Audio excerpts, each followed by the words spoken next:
Монголын хөрөнгийн бирж хувьцаат компани нь уул уурхайн бүтээгдэхүүний арилжааны мэдээллийг иргэд олон нийтэд авилга, ашиг сонирхлын зөрчлөөс ангид нээлттэй ил тодор түгээн ажиллаж байна. Уул уурхайн бүтээгдэхүүний арилжааны танилцуулга. Монголын хөрөнгийн бирж хувьцаат компани нь Монгол улсад бүртгэлтэй уул уурхайн олборлогч компаниуд болон боловсруулах, баяжуулах үйлдвэрүүдийн нүүрс, төмөр, хайл уржонш, зис зэрэг 4 төрлийн бүтээгдэхүүнийг арилжаалж байна. Худалдан авагчдын хувьд гадаад дотоодын аж ахуйн нэгжүүд биржид бүртгүүлж арилжаанд оролцох боломжтой ба Монголын хөрөнгийн бирж нь уул уурхайн бүтээгдэхүүний арилжаанд нээлттэй ил тод байх зарчмыг баримтлан ажилладаг. Монголын хөрөнгийн бирж хувьцаат компани WWC-ийн цахим хуудасаас уул уурхайн бүтээгдэхүүний дуудлага арилжааны хуваар, арилжааны түүхүүд, арилжаанд оролцох журам заавруудтай танилцах боломжтой. Гадаад дотоодын аж ахуйн нэгжүүд нь COMEX-ийн арилжааны системээр бүртгүүлж цахимаар арилжаанд оролцсон. Алхам 1. Худалдан авагчаар бүртгүүлэх. Уул уурхайн бүтээгдэхүүний арилжааны цахим систем буюу COMEX бүртгүүлэхдээ дараах баримт бичгийг файлаар байршуулна. Үүнд 1-р улсын бүртгэлийн гэрчлэгээ, 2-р харилцагч банкны дансны тодорхойлолт, 3-р татвар төлөгчийн тодорхойлолт, 4-р гадаад хэл дээрх баримт бичгийг англи хэл дээрх орчуулгын хамт системд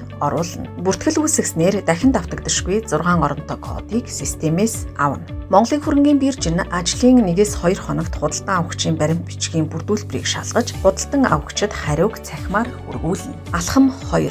Гэрээ байгуулах. Бүртгэл баталгаажсан худалдан авагчид нь COMEX арилжааны системийн журам заавар хэсэгдэх худалдан авагчдаа байгуулах гэрээг татаж баталгаажуулан Монголын хөрөнгийн биржид их хуваар эсвэл COMEX-ийн хаягт цахимаар ирүүлнэ. Хэрвээ Монголын хөрөнгийн биржийн гишүүн брокерийн компаниар зуучлуулан арилжаанд оролцох бол 1-2 дугаар алхмыг өөрийн харилцагч брокероор дамжуулж бүртгүүлнэ. Алхам 3. Дэмчин байршуулах. Арилжааны зард тусгагдсан Монголын хөрөнгийн биржийн дансанд дэмчин шилжүүлнэ. Гүйлгээний утга хэсэгт бүртгэлийн 6 оронтой код гүйлгээний зориулалтыг зайлшгүй тусгах шаардлагатай. Анхаарал зохих зүйлс. Дэмчинг арилжаа зохион байгуулагдахаас 30 минутын өмнө Монголын хөрөнгийн биржийн дансанд байршуулсан байна. Арилжаанд ялаагүй тохиолдолд биржид дэмчингээ буцаах хүсэлтийг ирүүлэх эсвэл дараагийн арилжаанд оролцох зорилгоор биржийн дансанд үлдээж болно. Арилжаанд оролцогч та Монголын хөрөнгийн бирж хувьцаат компани WWC-ийн цахим хуудасны уул уурхайн бүтээгдэхүүний арилжаа цэс болон арилжааны систем WWC-COMEX-ийн хаягаас арилжаалагдахаар зарлагдсан бүтээгдэхүүний мэдээллүүдтэй танилцах бөгөөд арилжааны захиалгатай холбоотой бусад мэдээллийг ч тогтмол авах боломжтой.